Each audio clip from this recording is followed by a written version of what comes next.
Today I will be discussing my 6 observations I did for early childhood education, and I'm not going to go ahead and go through for time purposes and tell you in advance everything I did, but for pre-K I went to Homer Atkins pre-K in McAllen or Jacksonville, and I was with Miss Clepley's class, and it was really awesome. They had a great number of stations from carpentry, Play-Doh, sand, topple.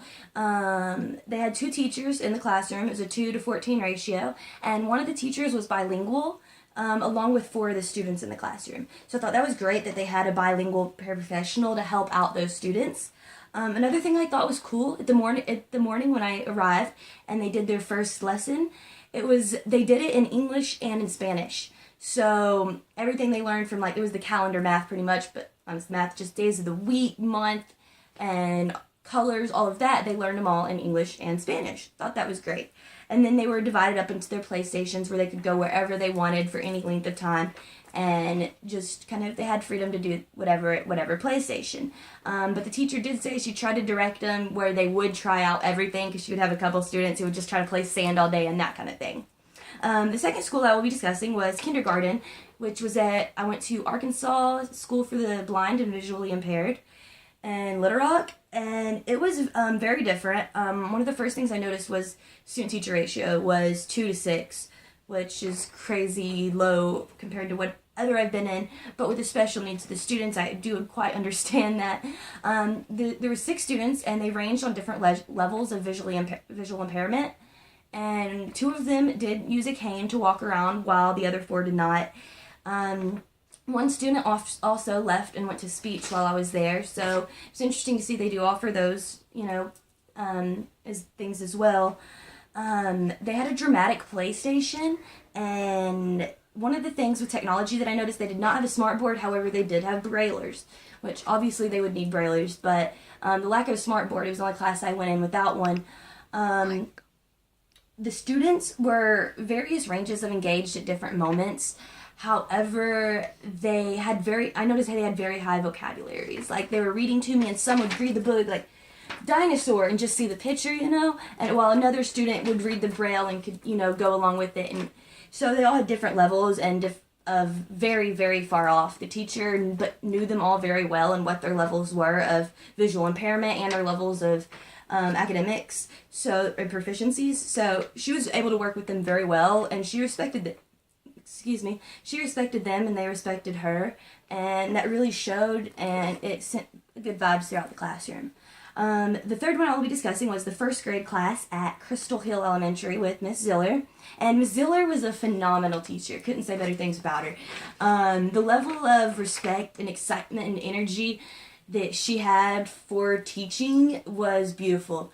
The student, and it really got back with the students. The students shared that same level of enthusiasm.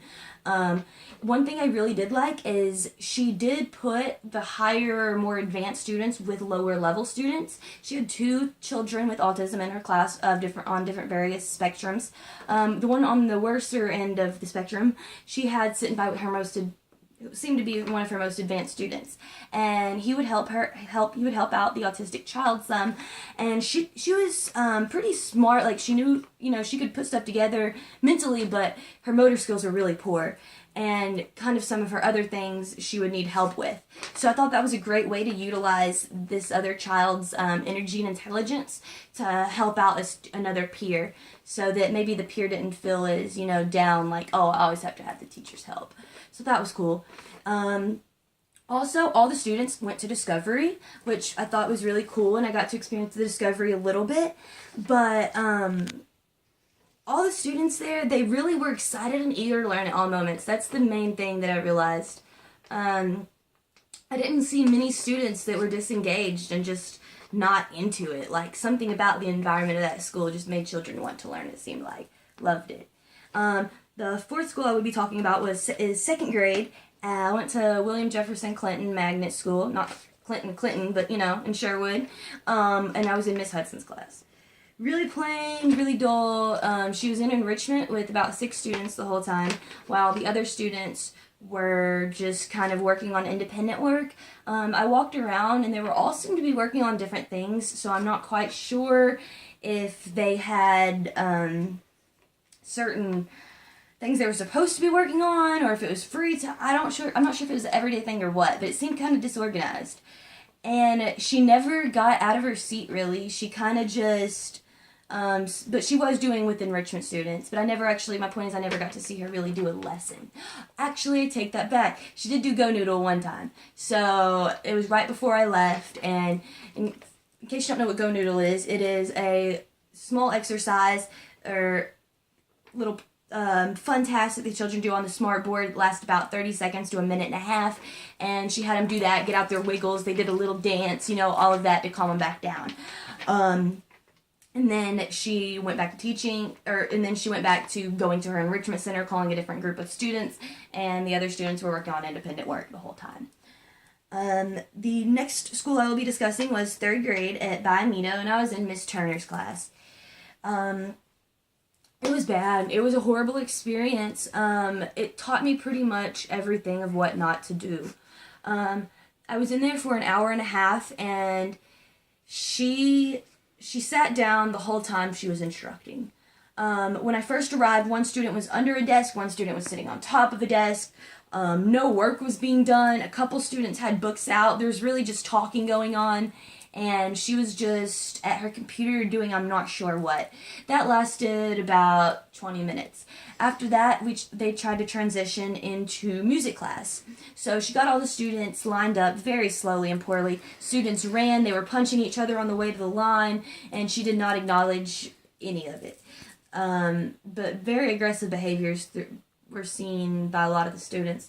So once she finally got them lined up, she brought them out into the hall to go to music class, and here comes the alpha teacher.